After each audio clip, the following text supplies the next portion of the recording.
दिन के 11 बजे हैं। नमस्कार, मैं हूं राशिद। करेंगे बड़ी खबर से शुरुआत। पीएम पद का उम्मीदवार बनने के बाद नरेंद्र मोदी आज पहली महारैली को संबोधित करेंगे। हरियाणा के रेवाड़ी में मोदी पूर्व सैनिकों की एक रैली में भाषण देंगे। इस रैली में सेना के रिटायर्ड अधिकारी हिस्सा लेंगे। सैनिकों के सम्मान में आयोजित हो रही इस रैली में पूर्व सेनाध्यक्ष वीके सिंह भी मोदी के साथ मंच साझा करेंगे।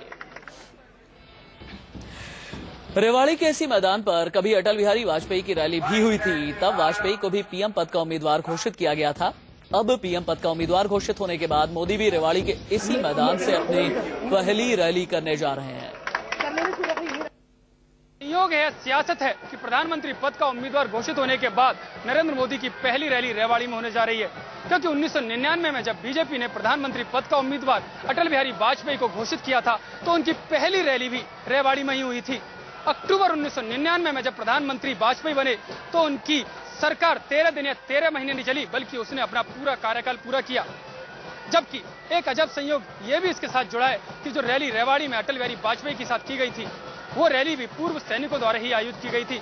और यह संयोग ही कहा जा सकता है कि नरेंद्र मोदी की भी पहली रैली प्रधानमंत्री पद का उम्मीदवार घोषित होने के बाद रेवाड़ी में ही की जा रही है। और यह रैली भी रेवाड़ी के पूर्व सैनिकों के द्वारा, जो अहिरवाल का पूरा क्षेत्र है, उन पूर्व सैनिकों के द्वारा ही की जा रही है। यानी कि इसे संयोग कहें या सियासत कहें, लेकिन ये वाजपेयी के रास्ते पर नरेंद्र मोदी रास्ता सब दिल्ली का सफर तय करने की कवायद है।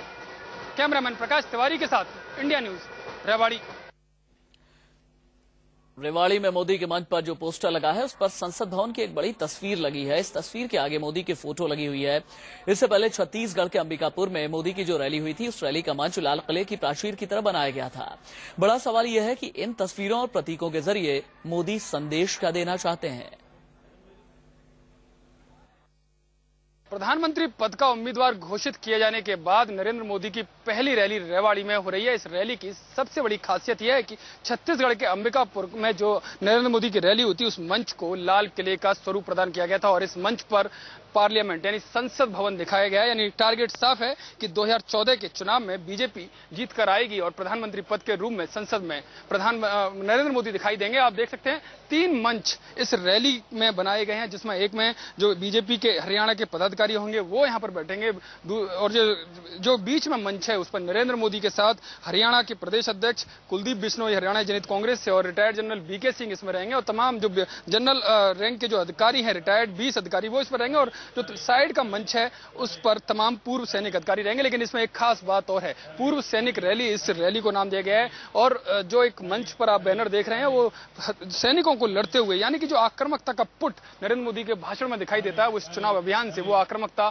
और तेज हो जाएगी और धारदार बारों से वार करेंगे, अपने बयानों से वार करेंगे नरेंद्र मोदी। आप देख सकते हैं पूरा पंडाल, पूरा रैली का पंडाल को अंतिम रूप दे दिया गया है। करीब 25 एकड़ में ये फैला हुआ पंडाल, जो जमीन है जो रैली हो रही है वो 25 एकड़ है और करीबन 4.5 लाख वर्ग मीटर में ये पंडाल बनाया गया है। यानी कह सकते हैं पूरा अंतिम रूप इसमें दे दिया गया है। इसके साथ ही रैली में पूर्व army chief retired general VK Singh रहेंगे, उनके साथ उन्हीं की रैंक के रिटायर्ड 20 आर्मी ऑफिसर जो जनरल रैंक के होंगे वो इसमें रहेंगे। यानी साफ जो अन्ना के सहयोगी रहे हैं, जो जनरल वीके सिंह के बारे में जो कहा जाता है कि बीजेपी में शामिल होंगे, वो यहाँ पर स्पेशल गेस्ट के नाते रहेंगे और तमाम पूर्व सैनिक अधिकारी इस रैली में रहेंगे। यानी बीजेपी एक साफ संदेश देना चाहती है कि आम आदमी तो उनके साथ ही है, पूर्व सैनिक भी इस रैली में उनके साथ रहेंगे।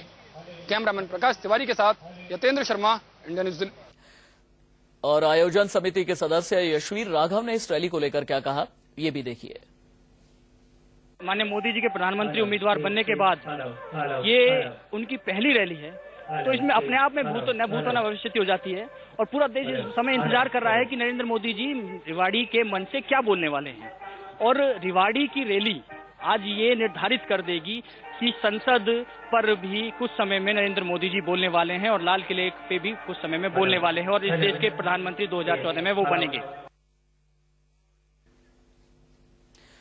चलिए, अब से कुछ ही देर के बाद रेवाड़ी में इस यहां पर संबोधित इसी मंच से नरेंद्र मोदी करने वाले हैं। गुजरात के सीएम नरेंद्र मोदी बीजेपी की तरफ से पीएम पद का उम्मीदवार घोषित होने के बाद रेवाड़ी से मिशन 2014 का आगाज करेंगे, ऐसी उम्मीद की जा रही है। तस्वीरें आप देखिए किस तरीके से लोग पहुंचे हुए हैं यहाँ पर। और अब से कुछ ही देर पहले मेरे सहयोगी दीपक वाजपेयी ने हमें ये बताया था कि लगभग 1 लाख लोगों की इस तादाद के लोग यहाँ पर जुट सकते हैं। 50,000 लोगों के लिए फिलहाल ये टेंट, ये पंडाल लगाए गए हैं और नारेबाजी शुरू हो गई। अब से कुछ ही देर के बाद नरेंद्र मोदी का इंतजार किया जा रहा है। बड़ी बात यह है कि पीएम पद की उम्मीदवारी की घोषणा के बाद ये उनकी पहली बड़ी रैली होगी। इस वजह से प्रदेश बीजेपी में भी खुशी की लहर है। इसके साथ ही इस रैली को सफल करने की चुनौतियां भी बढ़ी हुई हैं।